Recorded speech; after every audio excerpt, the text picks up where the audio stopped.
This is Space Jesus Billy Starks, and you're listening to Sit Down Mark's podcast with Primo, DB, and AJ.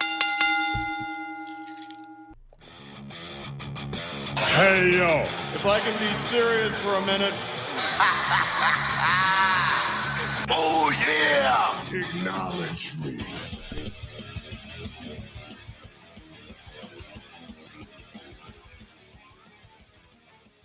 What up? What up? What's going on, everybody? Come around, sit. It's time to talk a little wrestling. It's your boys, the Sit Down Marks. It's episode number 118 of the Sit Down Marks podcast. What's going on, everybody? Listen on Spotify, Apple Podcasts, all those other ones out there, and on SportzWire Radio. And before we get into anything, boys, there's some dues we need to pay.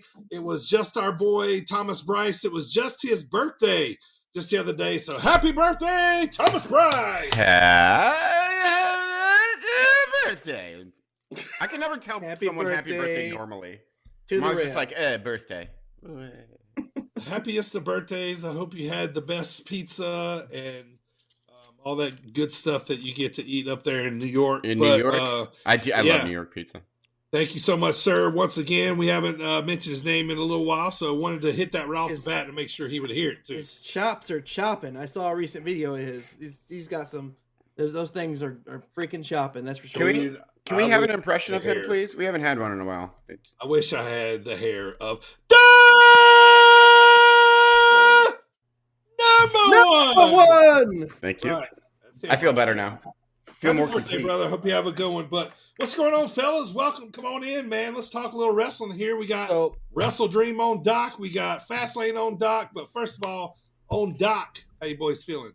On dock. So today, I just want to let you guys know I pulled two of my coworkers at work that have absolutely no wrestling knowledge or background. But I said, hey guys, if you had a wrestling theme song to walk out to, what would it be? One of them said Green River by CCR. That's the worst choice ever. That's a good one. And then the other said that song, I've got a lovely bunch of coconuts. There they are. I was like, pretty interesting choices. What wrestler would come out to that song? What Grado. Oh, Lord. Gotta be Grado. Grado? Yeah, I was thinking like Santino or something, maybe. Yeah. Who's the guy that used to come out with the umbrella and then he got in trouble for a bunch of shit and got fired? Gallagher. Yeah. Him. He would come out to that. He joined a bare knuckle league. Yeah, I was gonna say. I hope he's getting the shit beat out of him. That'd be funny. Yeah. Fuck that guy. Allegedly. All right, boy. Let's rewind, man. Here quite a bit. It's pods aren't as frequent as they used to be, so we got to go back a little and talk about some shit's been going on in wrestling, man. But let's first talk about The Rock coming back, man. That was a pretty big fucking deal, man. Michael, what'd you feel about The Rock being in the ring, kind of doing a little work with Austin Theory? Thought it was a good rub for Theory. Rock can still work a crowd. Theory was hanging in there with him pretty well. Theory is a future megastar, and The Rock is, definitely doing what he can to help get in there. So I was 2 thumbs up for me. Good stuff. It was good. I feel so bad for Austin Theory because I really, really like Austin Theory. I do. I think he's fantastic. He's a good talker. He looks great. But he almost had Roman Reigns syndrome, where Vince is like, "Whoa, Austin Theory," and like almost ruined him. Yes. So I'm glad they like kind of step back with him and now just let him develop. He'll be great. Like give him time. He is probably one of the not luckiest, but probably it's well earned. But he probably considers himself one of the luckiest wrestlers in the world. Past year or so, he's worked with McMahon, Cena.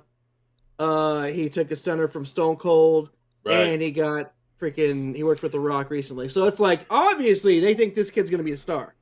Sure. Oh, yeah. Let me tell you this, though. Imagine going to a random SmackDown on a Friday night, right, in Denver, Colorado. Now, let's rewind real quick. Now, we've often talked about entrance musics that may or may not give us boners. Like we it's been said on this podcast before that there's certain songs that'll make you dick hard. Make Right? your dick hard. Okay, all right. Now let's go back to imagine going to SmackDown on a random Friday night, Denver, Colorado. You're going just and the fucking Rock's music hits. Now that's instant boner shit right there for me. But just like the pop was insane, but that had to be cool. You know what I mean? Yeah. So yeah. let's check this out. I am on the way back to the hotel from the Bristol Xfinity race with my brother-in-law Jet Dryer, and shout out Jet Dryer. He's in the passenger seat, and he goes, "The Rock returns to SmackDown tonight." I said, "Shut up," because we screw with each other. He's like, "No, I'm serious." I was like, "What the fuck?" I went right to the hotel. I probably watched that clip so many times. It was kind of a massive pop. Can I tell you guys as much as I'm like, I've talked about like people doing that stuff in the past with Goldberg and stuff, but man, it's the kid in me when I see The Rock in Austin. It just I become a kid all over again. Can I tell you guys a secret? Of course, let's hear it. I hate The Rock's entrance music. I think it's so fucking stupid. Anytime that a wrestler is featured in his own entrance music, I'm like, this is dumb, and I hate it, and I wish it would change immediately. Wait. This has happened in history before. It's not the first time. I know, and I hate it every time. Hated Shawn Michaels? No. Yeah, especially, yes.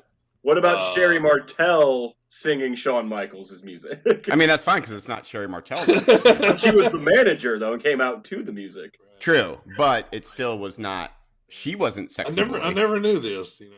I was pumped though. It's one of those things that I keep to myself. I can pinpoint exactly why you don't like it. You ready? Yeah. Okay. I'm gonna do the guitar riff vocally, and it's going to be the exact reason why. It goes. The Rock says, "Bow bow bow." It's that riff right there. That bow bow bow. It's just like that noise is. That's what gets him. Like that little progression. NWO like fuck vibes, and it makes him cringe. That's why he hates it. Well, did you like this version? Do you like his normal version more, or Hollywood Rock's version more? I prefer Hollywood Rock's version if I had to pick one. It's cooking. Yeah, see that one. They're both awful to me. Yeah. I mean, I still popped huge when it happened, obviously. Stop and think about his fucking catchphrase. Which I also hate his catchphrases. I think they're so dumb. The goddamn show that they're on is called SmackDown. I know, it's because of him. It it's crazy. It was cool to get anything over. Right, yeah. It was Except cool to see him back, though. Rumble. We've seen Modern Rock booed. That's fast. That's my favorite wrestling face of all time. When The Rock's just like, like he can't comprehend that The Rock is getting booed. He's like, wait, they've never done this to me before. Like utter confusion. Usually, I tell them what to do, and they do it. You guys checked out NXT at all with Cena and Dominic's been down there. Taker was on there last night. Yeah, Taker was on there. What was that about? Becky's down there holding the title. So I know they need ratings because they're talking about is NXT moving? No, NXT's already on USA. Okay. Yeah. It's just SmackDown. So they're talking about like renewing the contract with them. So, but and also a lot of this stuff happened. Trying to get more eyes. Yeah, just trying to get more eyes on it. But eventually, eventually they leave. They don't stay. Specifically, last night had to do with AEW doing a Tuesday, or not last night, Tuesday night. AEW did a Tuesday night Dynamite. So they wanted to make sure the eyes were on WWE and not vice versa. Plus, so they brought out the big guns. Well, plus, like we talked, I don't know when we talked about this, but I think it was through a text thread. There's no star power on NXT right now, 0. Like, and it's kind of weird because at least normally they'll have someone down there kind of carrying the brand, but right now they have Braun Breaker, like Braun, who just got the Undertaker rub, and Heyman, but then Jade Cargill arrived. Yeah, but I don't think she'll be in NXT. She shouldn't be in NXT. She showed up at NXT. She sucks as a wrestler, but Might be a good way to She's get some fucking eyes on there huge. if they put NXT on there. I feel like she should go to NXT and elevate the women's division for a while. Yeah, I guess you're right. In my opinion.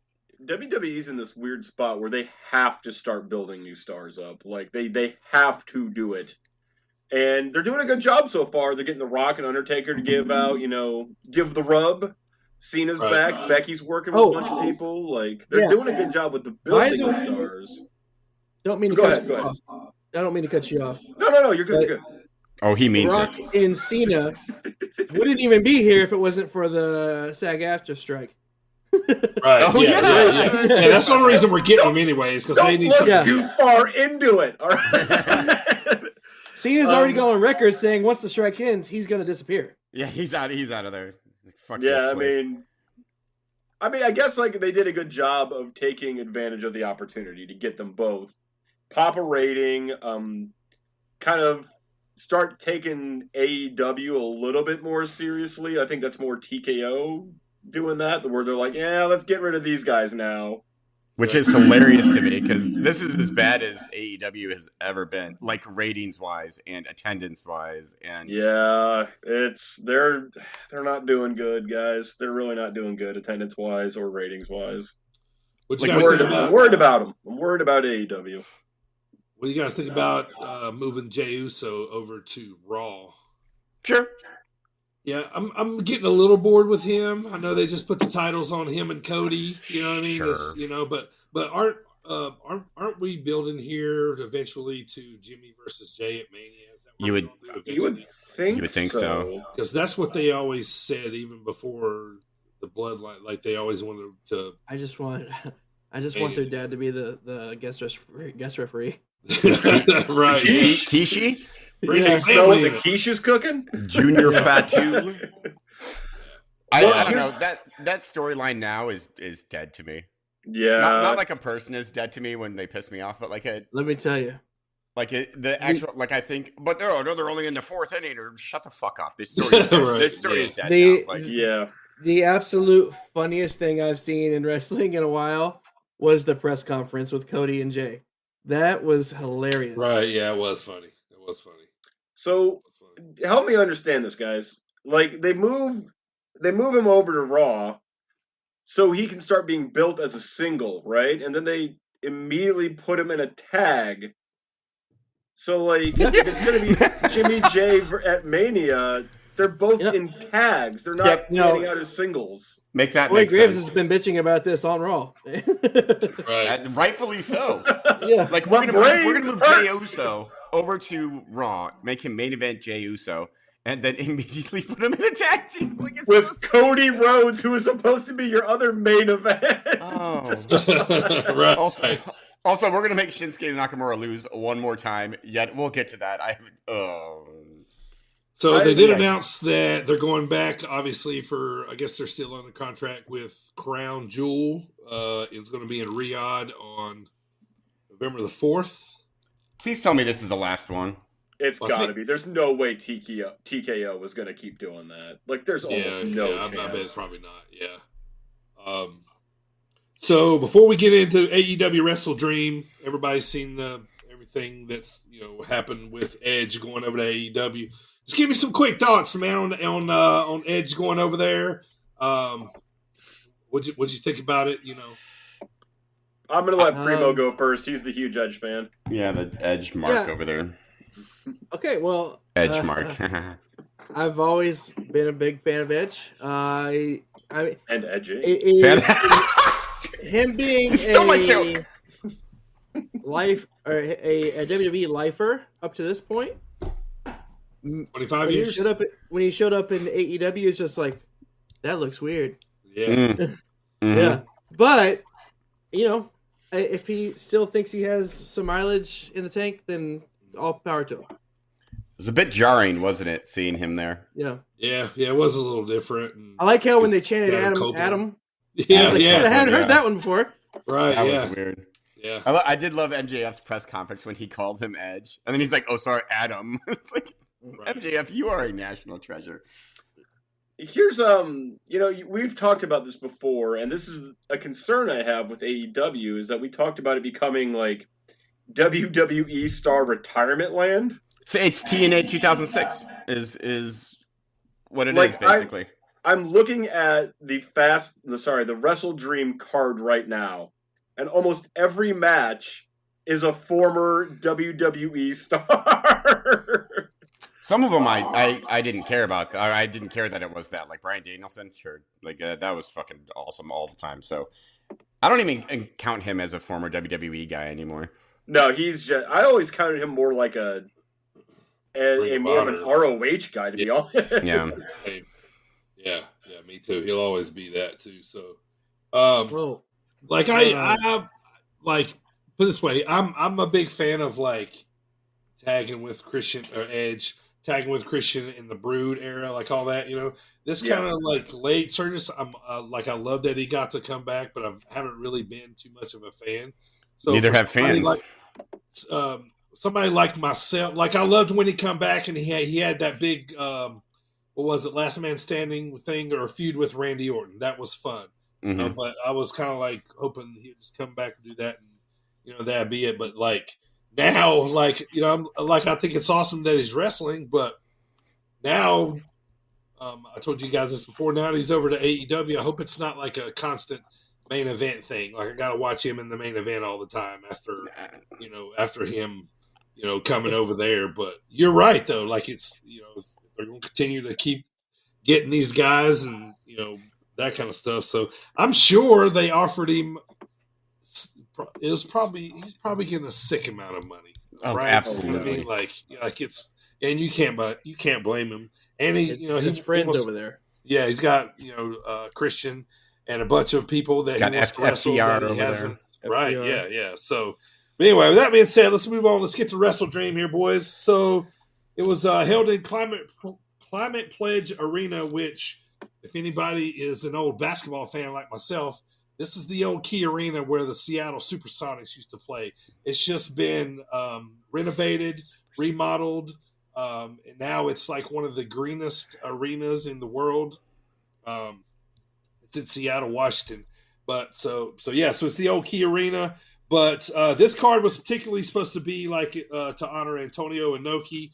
I don't know if you guys noticed, but a lot of the guys did the abdominal stretch during the matches and stuff to kind of honor him. Which was kind of cool. So, and Seattle, Washington, it's Daniel Bryan turf, baby. Hence the green and blue trunks. I hate when he wears the Seahawk gear. I like it. Yeah. I hate the Seahawks, but I like the gear. Right. So I just got some notes here as we go down through the card. If you want to mention something, jump in. Just kind of wrote them down as I watched it. Eddie Kingston ended up retaining all of his titles against Shibata. Sure. Which I thought was awesome. It's kind of like the right move right now for this. After that, the women's match, Chris Statlander retained the TBS women's title versus Julia Hart. I think after like 3 pile drivers, I think it was she took. Too many pile drivers. Yeah. So then after that, we had the 4-way tag team match, which was Hook and Orange Cassidy, Lucha Brothers, the Guns, and the Bucks, which the Bucks ended up winning. I think they're now, again, the number 1 contenders, which FTR isn't the champions anymore as of now. But during this pay-per-view, they was.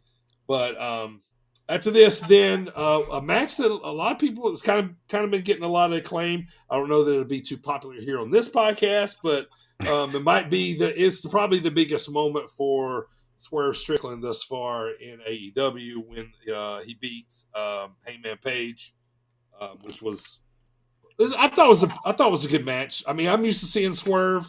I watched Adam a lot, so like to me, I like thought Swerve. this match was decent. Yeah, I think Swerve is great, and again, I will never ever understand the appeal of Hangman Adam Page. Like I've been over this a million times on the show. Right. I will never get it. I still don't get it, but Swerve Strickland's awesome. Yeah. They're sorry. They're no. Go for it. It is a good win for Swerve. Page is a former champion. Somehow. And so Swerve beating him is a very good rub. They're showing that they think he's ready for the bigger picture, which I completely agree. Swerve Strickland's awesome. Sure. AJ, I agree with you. I never got the Adam Page appeal, but Don't get it. neither here nor there. He Sure. is a former world champion, and Swerve beating him, that's a good rub. That's a good move. Right. And plus, like, Swerve is supposedly, like, this big leader of this mogul embassy, so he's got to get these big wins to, like, give him some clout as, like, the leader. You know what I mean? Like, otherwise, everybody's watching the dude dance. The manager, Prince. What's his name? Prince Iokia? Nana. No, that's not Nana? Is it Nana. something like. Nana? Yeah. Wait, who's Prince Iokia? What did I? He's Did I just from make up? WCW. He's a TV champion. Fought Malenko and Jericho a lot. He used to be Hawaiian, didn't wear shoes. Why do you know so much about Prince Ionoki? I mean, you're talking about WCW cruiserweight division in the '90s. Like, we grew up on this. Yeah, Right. that was our jam. All right, so then the next match was, I would say to me, match of the night, just barely. I'll talk about in a second why. But, this match was everything I thought it was going to be. Bryan Danielson ended up beating Zack Sabre Jr. Which was a really good matchup. Crowd went nuts for Bryan coming out. I got it here. He's in the Seahawks colors as usual in Washington, which is cool. I really liked this match. It was technical as shit, which I knew what I was going to get and loved watching it. And it's been a while. I remember Bryan, he didn't win technical. He won like kind of doing something. It was a roll-up, wasn't it? It was a got by pinfall. Was it? Okay. Because I remember Zach come back and said, we were having a technical grappling match and, you took it to another place. So that way they can have another one. But Good. I thought this is awesome. You guys want to say anything about this match? Like, Nope. It was for me, cool because Bryan, but another thing too is Zack Sabre Jr. has been on like the independent scene for a while before he went over to New Japan and everything. So this was awesome. He's so good too. And that's my style of wrestling too, like the technical mat base. I mean, obviously, look, there's Bret Hart right there. Right. That's my favorite kind of match. Like, I'm one of those like nerds that just loves like, oh, look at all those chin locks. It's like that dude. But I love it. I do. Right. He's not very muscular. He's kind of skinny as a rail. He's long, but that dude looks like he'd put you in a pretzel in a heartbeat. Yeah, just wrap you up and make you go to sleep. Yeah. So after that, we had the Don Callis family beat Jericho and the Golden Lovers, or Golden Elite, as Michael said they're called now, correct? That's according to we're the asking, best resource of Wikipedia. Okay, right. Oh, sure. So when I was legally streaming this show legally, I let this match play, and I left my home and went and got food and just let the match play. I'm like, I don't care. I love Don Callis. Don Callis is so funny in my opinion. But I left. I was like, hopefully it'll be over by the time I get back. I don't even know the outcome now. I'm assuming Golden Elite won or whatever. No, they lost. No. Don Callis. They lost with pinfall. Yeah. Oh, really? Did Jericho get the pinfall? I would say that. He did actually. I think so. Did he? Yeah, okay. I think he did. Yep. Don't care. You can tell I definitely watched this match too. Right. Legally Right. watched it. Yes. So after that, this was also real quick on that one. I want to get your guys' opinion on this match. It's a loaded match. You got Ospreay, you've got Jericho, you've got Omega, you got Ibushi. Okay. How did they manage to make me not care? Same. Like, I don't know. You've got all this amazing talent in one match. I'm just like, Right. I mean, I'm this gonna is pass on still this one. in the end the Don Callis versus Omega. That's the storyline, right? Yeah. Like, Yeah. You know what I mean? So, I don't know if you're interested in that. Like, I kind of felt like it was time for them to kind of, Stop. or kind of win dastardly, I guess, or It's such questionable storytelling, because if you like the way you just said that all out loud, like those are some of the not just best going today, but the best performers of all time, like in one match. And I went and got burritos during it. Like how do you fuck it up that bad? Yeah, and Burritos are really good. So. Yes, they are. That's like This kind is of like exactly like DB said. It's And we talked about this with the Bloodline storyline and the NWO. Like, it's time to wrap it up, guys. Like, either Callis needs to take Omega out or Omega needs to take Callis out. It doesn't matter which way they decide to tell the story. Sure. Either way, they can make it work, but it's like, I hate saying this, but like, guys, you're dragging this one out too far. Right. Like, And these are great talents. Do something else with them now. Right. And they're probably going to do a match where if Kenny loses, he's going to have to join Don's family again or some shit. Uh-huh. You know how it goes. And then the turn will go the other way. Right. So the next match, now this one, like I said, this is my second favorite. Like, just because Danielson and Zack Sabre Jr. was kind of a little bit of a dream matchup to a lot of people, I kind of really thought it was cool. It's probably the only reason why I gave that one the edge. But this match, FTR and Aussie Open, now this was tag team wrestling right here, man. Yeah, it's so awesome. It was so good. Fantastic. And like Aussies, like they're a wrestling tag team. They're not going to knock you dead on the microphone at all. No, I mean, not at all. So they kind of so this was awesome. But FTR, I think, was it last night they lost the titles to Big Bill and Ricky Starks? It was Collision. Collision, yeah. Okay, yeah. It was wasted on Collision. Yeah. Right, yeah. I'm kidding. All right, so then we get to what we just referenced to was the main event. I kind of, the Edge, Adam Copeland rumors were kind of going here. So, and then when I seen this match as last, it kind of made sense. So this is what happened at the end in a nutshell in my notes here. Christian retained the TNT title. Or won it. No, he retained it versus Darby Allin. Retained it. Nick Wayne ended up turning on Darby Allin with a chair shot, which kind of started the whole ruckus of the main event. All the while, Luchasaurus took out Sting out of the, they're going at it like outside the ring, and then a video package comes on. Now, tell me what you guys thought about this debut. Like, cool, but kind of took away a little bit of the pop, probably, but. They did a video package of this car coming out of the shadows, and and it's Adam. When it kind of finally pulls up, you see who it is, and then boom, Metalingus hits right, and I'm like, oh, they got the music, I guess, like they already, I don't know. I just always think like nowadays, it's a Durango. My Durango, number 95. Number 95. Little bit of Monica in my life. Man, if that would have happened, holy shit. That would be kind What of my least favorite I know, but my song pick would have been of all hard. time. So then Adam comes Mambo out, number 5. clears the ring as go off the air. But so what you guys think about the debut? Like, do you like the video package and then seeing him, or do you like the? It'd be kind of cool if if his music would just kind of hit. You know what I mean? Yeah. So, number one, it's a Durango. The video itself, like the video thing itself, with the feature presentation, and then him in the car. Yeah. As soon as he drove over what said "rated R," everybody knew it was him. Right. And then the music hit. Two things.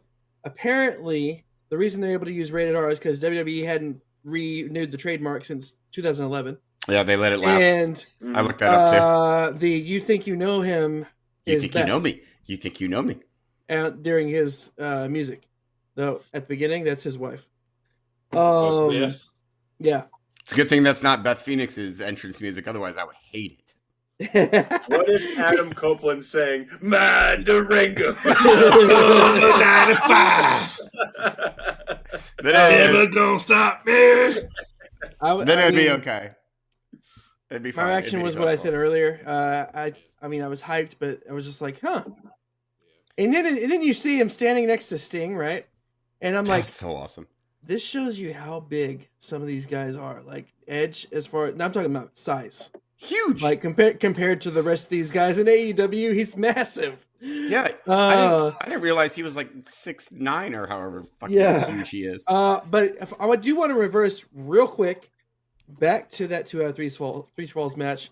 I've liked Darby. but that bump where Christian threw him on the stairs. Christian did the exploder onto the stairs. Oh my goodness, That was gross. that was bad. Oh man, like I get that's Darby's thing. That's just stupid. That was real. Yeah, that was no. No, So- Darby. That's all I got. I know we've talked about this too. Like, and AEW has a problem with this, and I really want them to stop because you just have to keep going higher and higher to keep trying to do this kind of car crash wrestling. Is that you have to take sicker and sicker bumps, and someone is going to die in the ring, and I don't want to see it.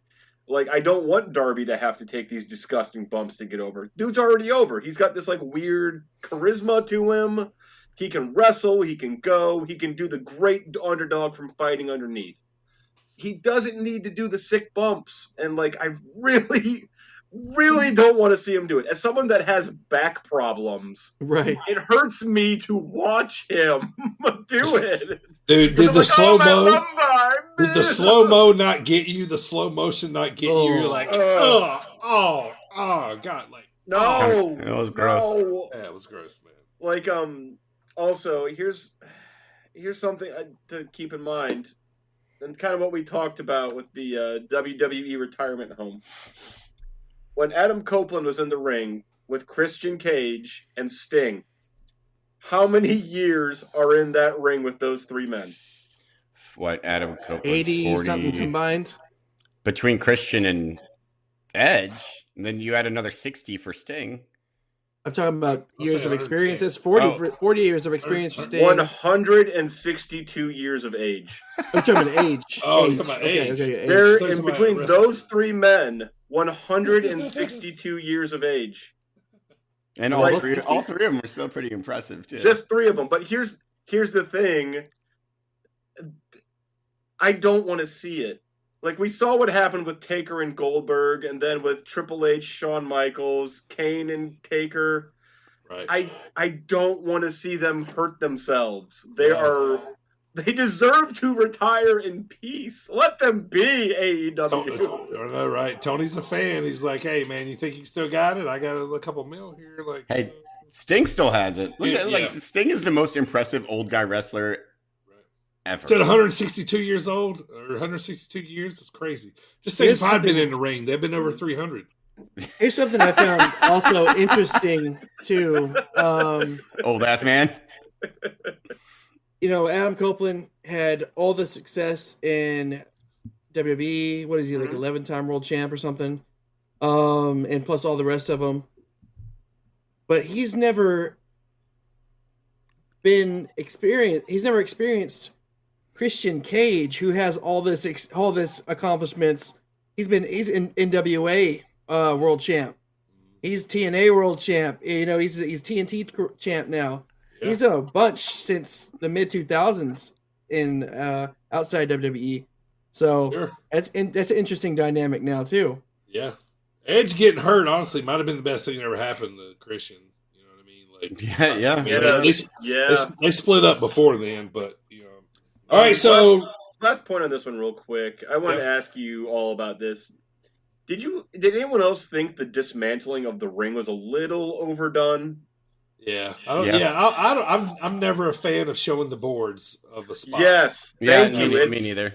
It's too much peeking behind the curtain. Yeah. Like I Let's don't care for that. Oh yeah, same. I'm glad you brought that up, man. Because anytime that happens, okay, pull the canvas off. You know, I mean, but after that, like, you know, leave the foam on top of the boards because, I mean, you know, people are like, oh, there's just boards under there. You know what I mean? Or you know what I mean? But yeah, you're right. It, like, kind of like takes away from it. But all right, WrestleDream. Any letter grades? I went with a B minus. Okay. The two really good matches. Same, yes. The two really good matches were really good. Yeah, the tag team and Brian's matches. But Um, I want to see FTR and Aussie Open more. That was great. Yeah, that was fantastic. I would say B plus.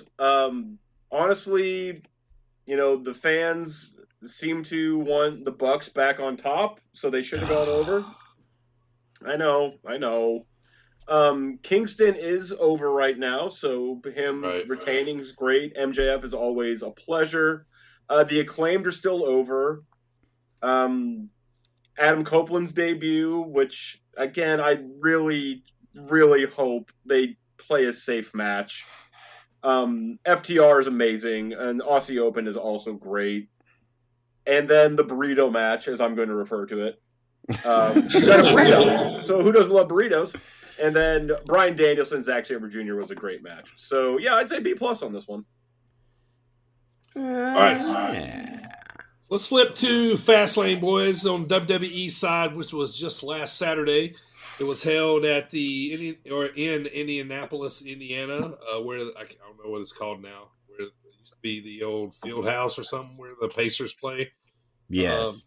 So this was Fastlane. Usually, it's a B pay-per-view, most of the time. This one had a little bit of, it was okay. It had a little bit of stank on it because we saw some people come back. Cena was there. Pat McAfee showed up and did a big shtick in Indianapolis, wearing the Colts WWE legacy belts. I think they're calling them something like that. So the opener, 37 minutes, was Jay and Cody winning the tag titles from Priest and Finn. Furthermore, putting a little more turmoil in the Judgment Day. So I didn't think about title changes, honestly, till this led off the show. Then I'm like, because I always think they're going to make us happy after the first match. I mean, you look in the history of pay-per-views. I bet you if they did a percentage, faces win got to be 75% of the time at least. Yeah, even just if the way I always think as a fan. But even if it doesn't make a single lick of sense. Yeah. So this was the opener. You guys got any thoughts on this? Tag titles changing hands again.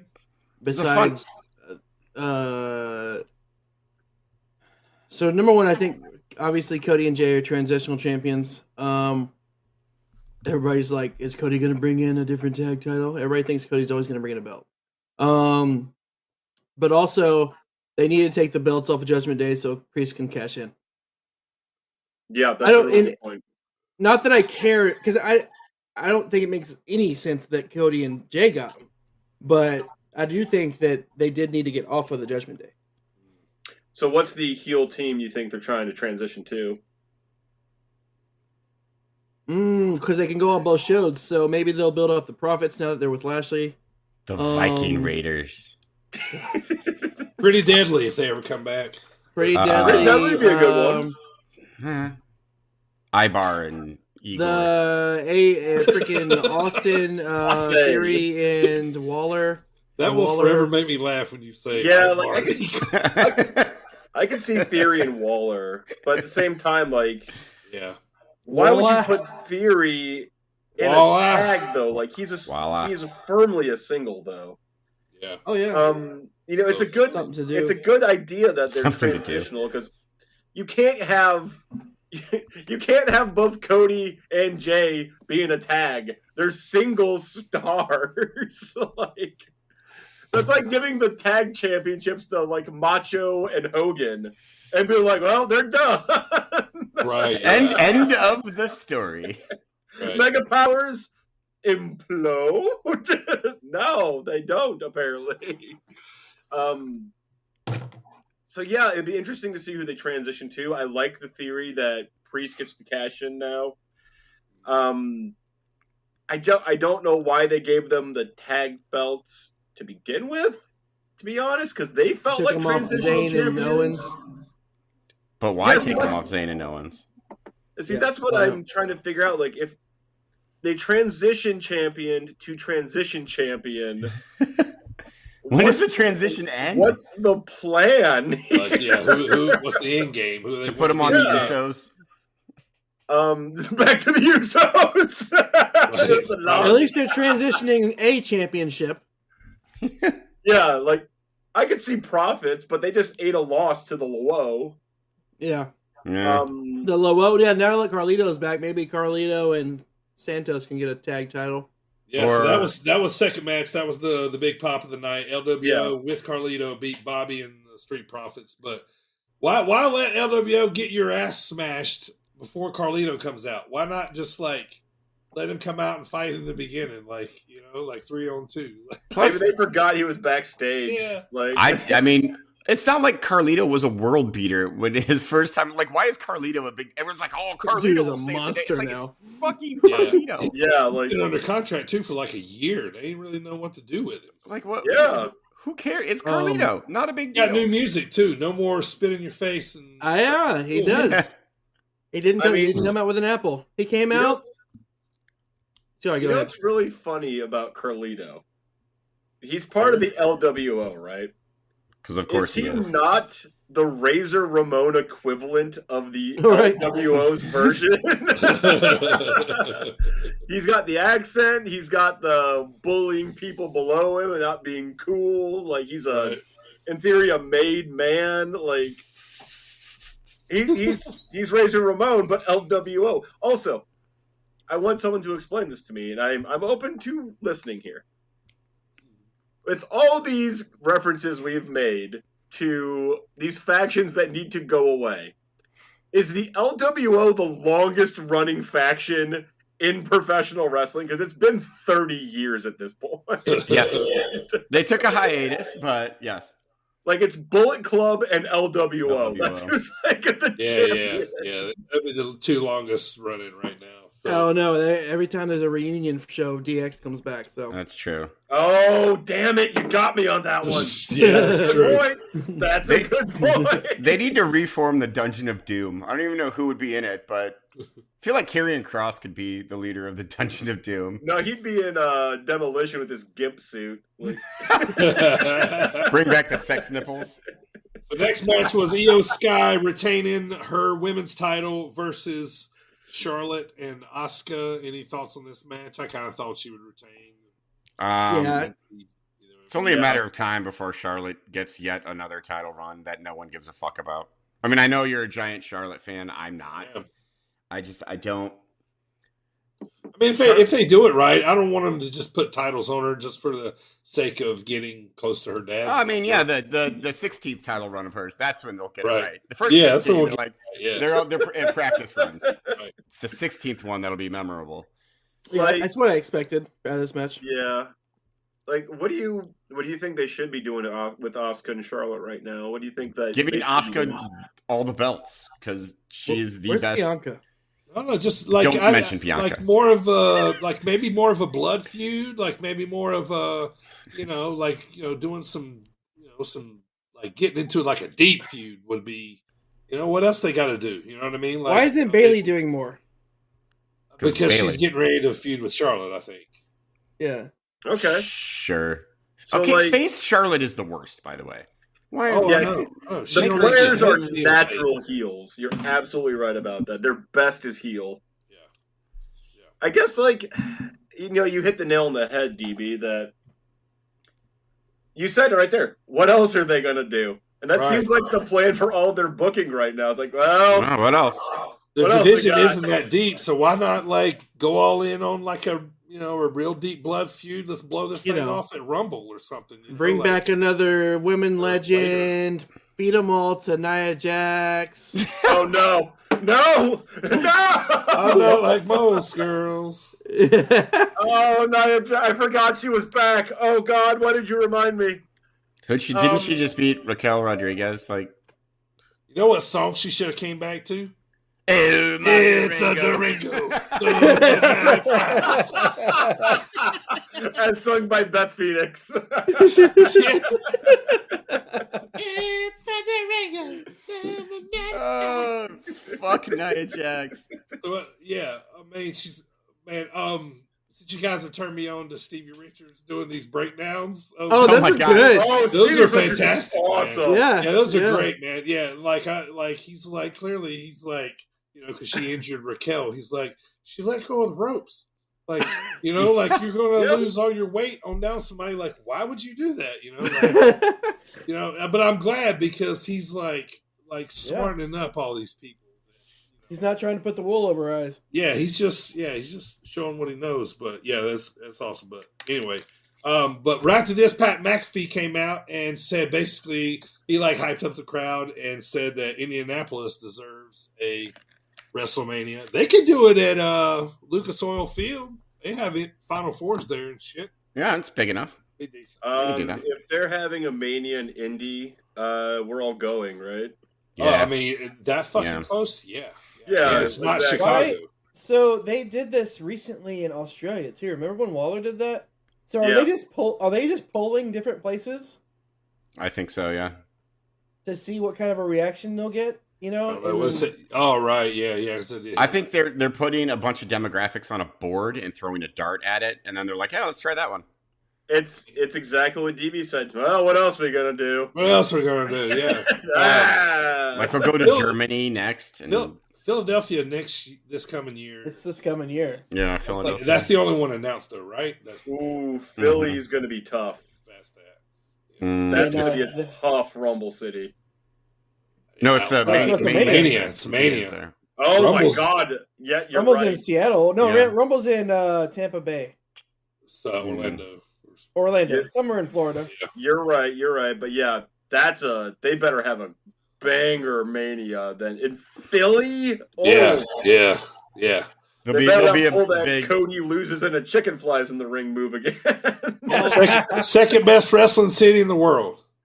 Oh yeah, Philly's awesome. But the only thing I worry about Mania being in Philly is that it's just going to be one long ECW jerk off. Yeah. All right. They ride Stevie Richards' newfound popularity, reemergence, and he wins WrestleMania. They bring back the BWO for. Oh, why not? LWO's back. Bring it in. Paul Heyman clips on a ponytail to his right. Puts on a baseball cap. Fucking Sandman hits Roman with the fucking cane, man. Dude, shit, dude. Raven comes out, kinda. Fucking RVD sits in the back and gets stoned out of his mind and does nothing. Fuck, you got the Dudley Boys over on Impact. Fucking. All right, so next match was the man John Cena and his tag team partner, with everybody saying L.A. Knight. Yeah. Has he cooled off considerably since pairing up with Cena? If anything, just a little. I think the Cena rub is helping. I think he's cooled off since then. He doesn't need the Cena rub. He was already mega hot at that point. Right. No, I think Cena needed a good partner. Cena needed the LA Knight rub on there. He needs the LA Knight rub. So Cena and LA Knight beat Solo and Jimmy of the Bloodline when LA hits the blunt force trauma on Jimmy to get the win. Sure. Now that's the right move. Yeah. But the Bloodline's starting to feel a bit like jobbers now. Either non-existent or they're just going to lose. So Reigns hadn't been around since Summer. I don't know when last time I saw Reigns, but it was SummerSlam. He's advertised Daddy's coming home this Friday. Smacking you down. To do what? To come and probably bitch out Jimmy, because Jimmy's supposed to be earning his place, but he just lost. So are they going to start stealing the microphone from Paul Heyman? Oh my God! A Jimmy Roman feud. Is that what we're going to get? He's just going to kick him out. No, he's probably going to kick him out of the Bloodline, or he's going to be like, "You tried. You could stay." Right. How many people do you need to have a faction? You need 3, right? Otherwise, just a tag team. Yeah, but otherwise it's just 2 friends hanging out. This thing with Paul Heyman, where he's always talking to the phone. Right. You're not like that. Right. All right, and then main event, boys. Seth Rollins retained the world title over Shinsuke Nakamura in a last man standing match. Nakamura.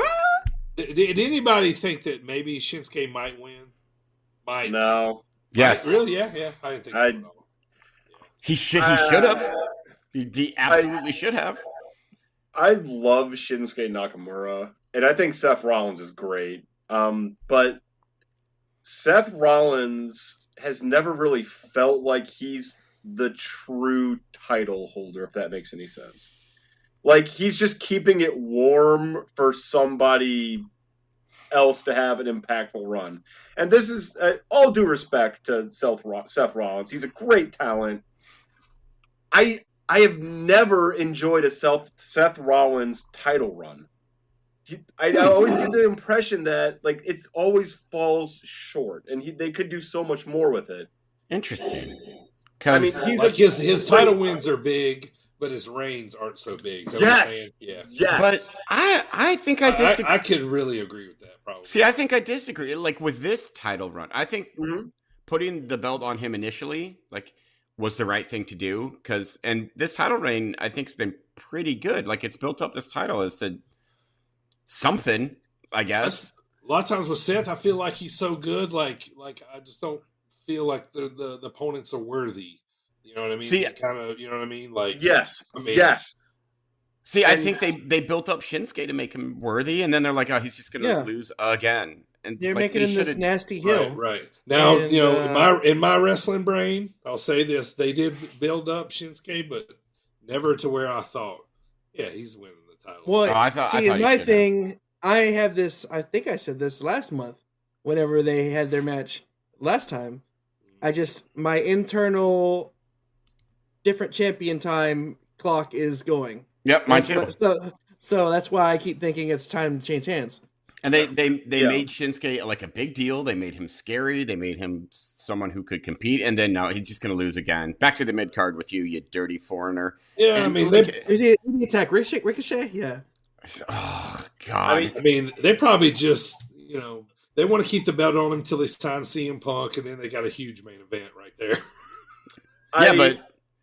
Go ahead. I'm sorry. Go ahead. I was so, and I get, yes, I'm biased because I'm such a Shinsuke fan. So yes, that plays into it. I am aware of such things. I mean, if such is happening, that would be the move. All of that being said, though, the match was fantastic. I really loved it. I thought it was good. I didn't tell the finish. I didn't really care for the finish. Yeah, I didn't like the finish either. Well, it's always a little wonky. You know what I mean? It seemed kind of rushed. Like it was weird. Yeah. Last man standing finishes are always a little. And the other thing I didn't like about this match was, whenever they went over to side stage and they got up on the stands. Clearly, the crew had taken off the rail just so they could get up there. Yeah. Yeah. You're like, oh, wait a minute. Yeah. Did that get on TV? No one paid attention to this. But I like both these guys. I liked the match overall. Those few things were kind of corny and cheesy, and the finish was meh. But I do feel like this initial heavyweight championship run needs to go, and then we need a second champion now. So it's going to be Damian Priest then, apparently. Also, too, if they got plans for Gunther and Seth, I'm fucking all in on that, too. Gunther can't... If that's, Okay, I'm glad you brought up Gunther, because I have decided that he's incapable of putting on a bad match. Not even just a bad match. He's not even a mediocre match. He's incapable of putting on a mediocre match.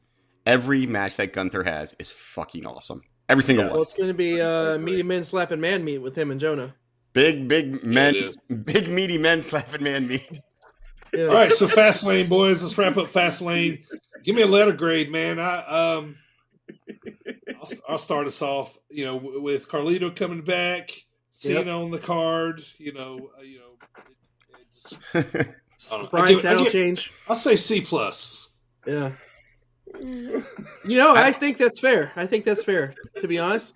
What tickled Michael? Big meaty man slapping man meat. That's a nice Big E quote there. Big meaty man slapping man meat. No, I like that grade. A C+, B- would be generous. Overall, even looking at this report I'm looking at, it looks like not a single. Well, the only match that got an A, which I kind of disagree with, was the main event. So, yeah. So the rest of the pay-per-view was meh. The main event was, in my head, awesome. So average, I'm about a C. Like, if Shinsuke would have taken the title, I would have put it at B plus range. But all things considered, C minus. Some inexplicable things happened, which I don't understand. Michael, what's your grade for this? I agree. If Shinsuke takes the belt, gets a much higher grade. That match was really good, but I also agree with Primo. That side stage spot and the ending spot are just like, yeah. Also, the other thing too is like Gunther wasn't even on the card, right? And yet he still had the best match of the night. He got the night off. He still is the best. He still wins Fastlane. So overall, I would say I think a fair grade on this one's a C plus. I heard reports that Gunther was outside riding in his Durango. No, slapping man meat. Yeah. All right, Never gonna slap me. Couple notes here, boys. Never gonna slap. Man. Let's talk about some things. Just quick notes that happened. What do you guys think about? Quick thoughts. Ricky Starks and Big Bill won the AEW tag titles. Transition champs. What do you think? Sure, I'm cool with it, but they wasted it on Collision, and I saw a picture of the attendance of that show. And I feel bad for Big Bill and Starks. They deserve a bigger moment. It was like 1,800 people or something like that. Like, I'm pretty sure we could outdraw Collision. Couple things. Big Bill needs a new ring name. Big Bill. No one's gonna be like, oh, watch out for Big Bill. He sounds like a Pee Wee Herman character. Big William. Yeah, here comes Wonky William. Willie T. Willie T. Willie the Wildebeest. Like you're never gonna get over with the name Big Bill. I'm sorry, it's just not gonna happen. Or the word big in any part of your Bearcat. After that though, the Bucks got to take it off somebody, and they didn't want to go up against FTR again. So sure, makes me sad for Ricky Starks because I love Ricky Starks. Yeah, like it smacks of transitional champions. All right, next up, what about Jay White? Now, is there a chance here? This looks like it's going to be MJF's next feud. Could this be cool? I hope this is where he loses the belt because Jay White's my favorite wrestler on TV right now. But could he be the one that takes it off of him, Primo? I do not think he takes it off of him. I like what they're doing where he stole the Triple B. But I don't think no, don't get me wrong. I like Jay White too, as me. But I don't think in AEW he's as main event as he needs to be. Definitely not yet. Yeah. That's a good point. That's a really good point. I agree. But the feud's going to be fucking awesome. Yeah. I was just thinking if he does win it, he probably gets screwed. The Guns fuck him over, or hold his feet down, or grab Oh, man, I got to say, I do love the trio of the Gun Club and Juice. It's so funny. They're obnoxious. Call them Juicy Shoots. Juicy Shoots. All right, what about Christian and Adam Copeland both seen each other in the ring for the first time, and Adam gave, they did the hug, and then Christian told him to go fuck himself. What do you think about that? This is why no one goes to AEW shows. Just give the people what they want, and they will come to your shows. I was gonna say, so they're gonna do this for a little bit, but it's inevitable. They're gonna do it. Yeah, they have to. They have to. They will. 98 years of age in the ring. 98 years, gentlemen. That's almost a century of age. It's true. And Edge has already hurt himself once, and AEW, better or worse, is the land of sick bumps to get over.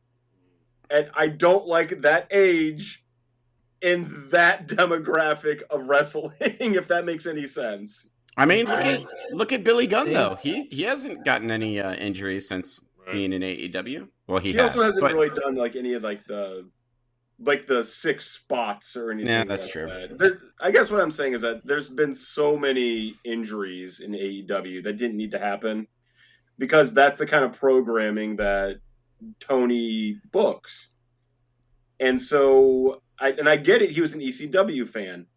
At the same time, though, it's like, God, we don't need to be doing this on every match, guys. This should be big spots only, and they should only be under the most controlled circumstances. Yeah. No exploders on stairs. Let's please not do this. Yeah. Tony can't hire any more Adams. AEW's got enough Adams. Yeah, they got like 5. Adam Copeland, Adam Page, Adam.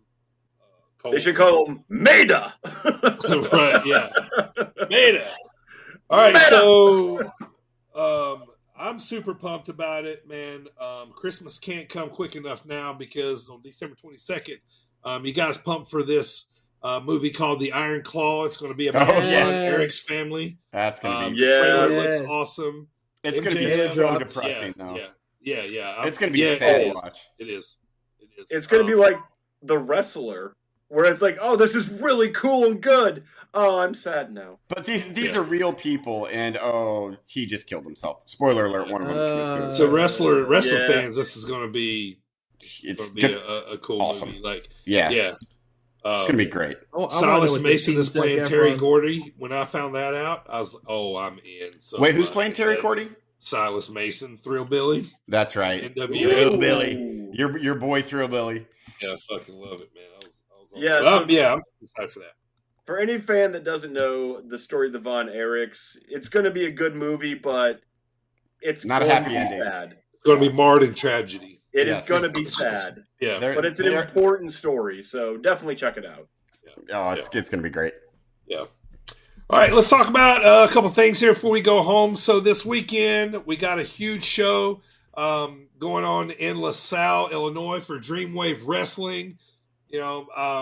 Bret Hart, the best there is, the best there was, and the best there ever will be, is going to be in the house for this Dreamwave card called Follow Your Heart. Now, this is going to be a big one because not only is Bret going to be there, Christian Rose is putting up the Dreamwave title against Jason Hades, a rematch from like 2013, but probably the biggest on the card, not to outshine Bret, of course, but Dreamwave Wrestling is crowning their very first ever women's champion, and Medusa is going to be in the house to present the winner with the title. So,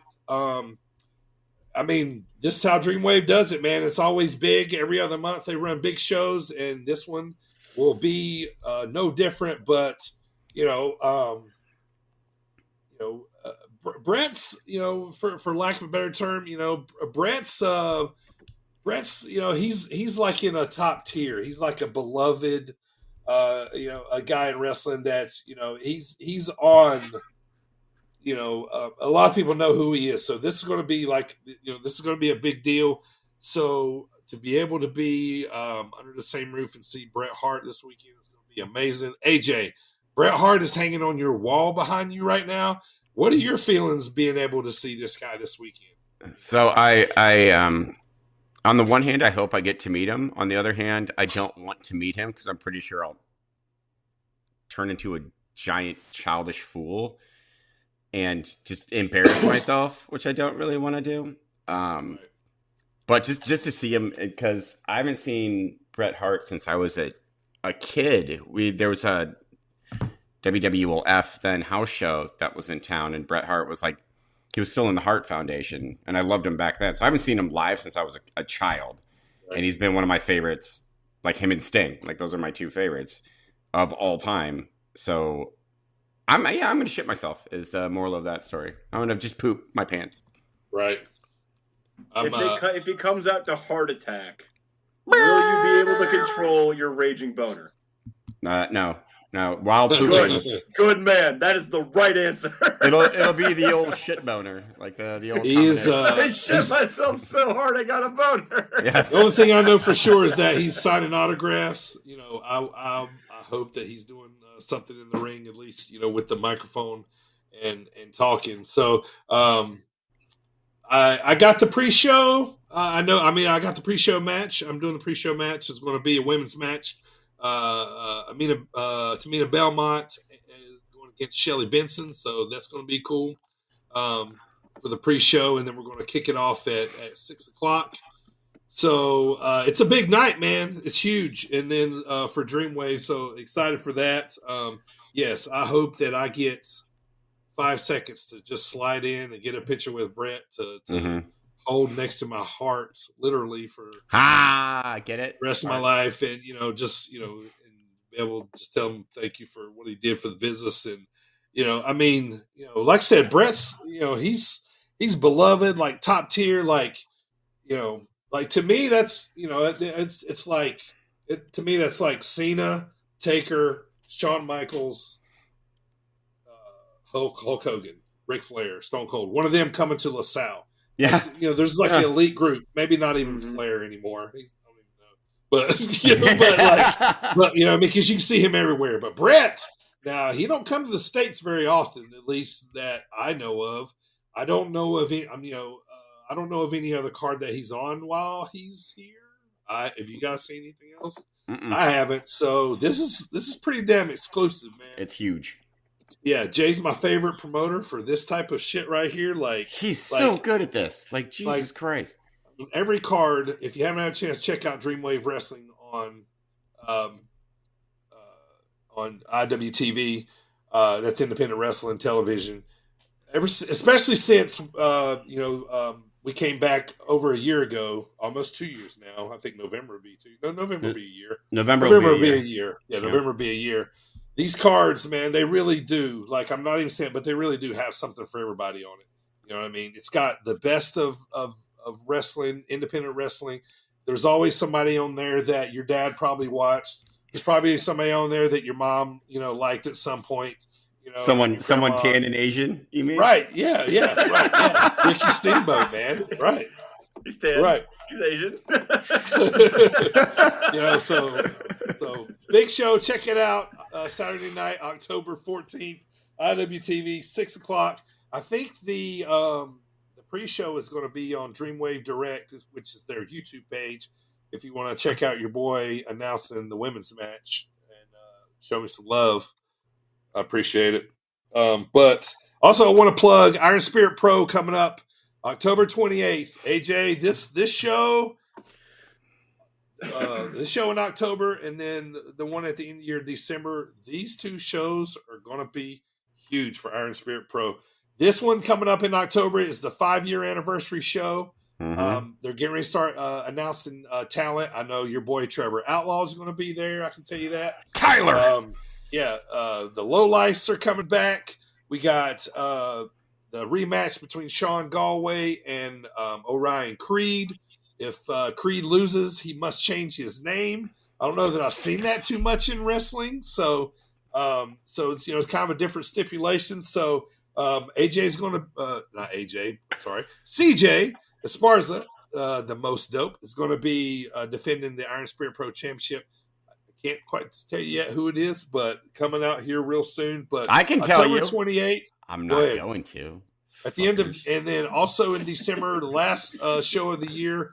We're going out with a bang, man. This was going to be a big show coming up in December, so make sure you guys come check out one of these in Central Illinois around the Bloomington Normal area.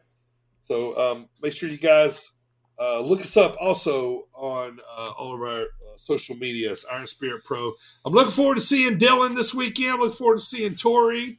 Top Rope Baking is going to be in the house for Dreamwave selling cookies. She's going to be at Iron Spirit Pro in October and December selling cookies. So excited to see her at all these shows. Her best friend, Becky. We know Becky and Tori, right? That's how we met. She just had a brand new baby girl. So congratulations to her. Wait, Becky had a baby? Yeah, she's not going to sleep for 6 months. So congratulations on your lack of sleep. Right, yeah. We've been there. We feel you. Right. Hope you learned a valuable lesson.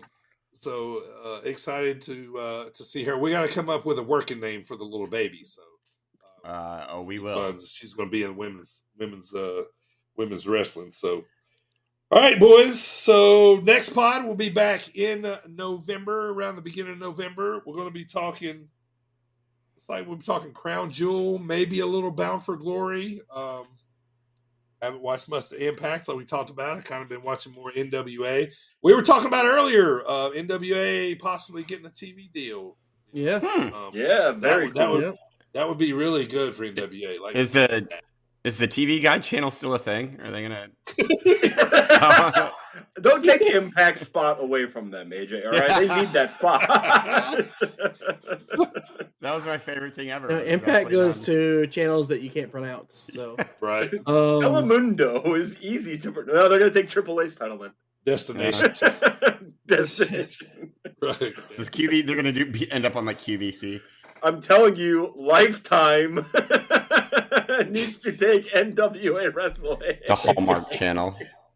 Oh, one last thing, shout out here, boys, before we go. All right, I don't know if y'all been keeping up or not, but our boy Brian Battle, man, he's been kicking ass in the UFC, dude. He just took out another guy about a month ago, and then knocked out a guy in like 17 seconds. But watch out for this kid, man. He's climbing up the ranks. He's hungry. I'm excited to see him. Brian Battle, check him out. UFC, he's in the welterweight division. I will vouch for him. Everybody wants to pull for a good guy, right? Yeah. Everybody wants to pull for a nice guy. This is the guy. Like, I cannot tell you enough. Like, he's super cool. He's super nice. He goes out of his way to teach a lot of kids mixed martial arts, and that kind of stuff. And just a really super cool dude, man. So, if you look for a guy to get behind the UFC, Brian's your guy. So, boy. Also, really quick, I think we should probably mention former friend of the pod, Billy Starks, is ready to just absolutely explode. She won that women's tournament. I think it was over the weekend. Got the rub from Mox. Yeah, and still thinks that your name is Dee Dee, which is that going to kill you when she's the eventual AEW Women's Champion? Are you going to be like? No, but I like seeing this because she's hungry, man, and she's like. She has the right attitude, right? She's like, pre-show this year, main show next year. You know what I mean? Like, yeah. Like for, I think she said that for WrestleDream. She was on 0 Hour and she won. She was, her and Satoshi Kojima, Keith Lee, and Athena defeated Shane Taylor Promotions, Mercedes Martinez, and Diamante. She's going to be a big deal in the women's division. She has 5 years. She'll be a world champ somewhere. Right. She will have belts. And you heard her here first. Well, not first. Per Brian Alvarez, the overall thought within AEW is that they want Tony Khan to put his phone away and step away from social media. He should. He's starting to respond to the marks, and you don't want to do that. Yeah, no. That's a losing battle. You don't want to do that. Oh, by the way, I just looked up a picture of Mr. Brian Battle. He looks like he's an incredibly nice guy that could tear your goddamn arms off. Yes. That's a Mr. good Battle. Description. And I like you, sir. Yes, leave my arms alone. Yeah. They call him the Butcher for the reasons. No, leave my arms alone, Mr. Butcher. They're mine. You cannot have them. Right. Good day, sir. I said good day. I say good day to you guys. All right, boys. We're going to catch up with everybody. Hope everybody has a wonderful evening. And it's good to see you, Marks. You too, you nerds. Take care, everybody. Good talking to you. All right, boys. See y'all back here next month. Thank you, everybody, for listening on SportsWire, Sports Radio. Happy birthday, Thomas Price. Thank you, everybody, for listening. See ya next month. Mambo number 5. Let me find that button for that. There it is. It's underrated.